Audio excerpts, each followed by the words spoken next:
ஆனா சிபிஎஸ்இ போர்ட பொறுத்தவரைக்கும் கொஸ்டின் கொஞ்சம் ட்ரிக்கியா இருக்கும். சுத்தி வளைச்சு கேட்டிருப்பாங்க.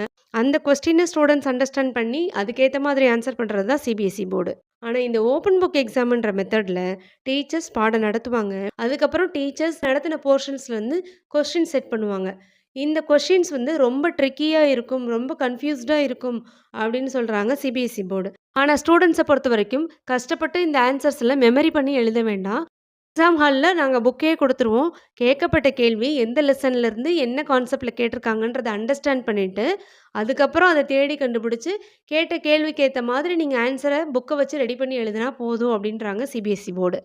இந்த மெத்தட் ஏற்கனவே 2014லேருந்து 17ல ஒரு சோதனை பண்ணி பார்த்துருக்காங்க. ஆனா, இதுக்கு சரியான வரவேற்பு இல்லாததுனால அப்படியே ஹோல்டு பண்ணி வச்சிருக்காங்க கவர்மெண்ட்.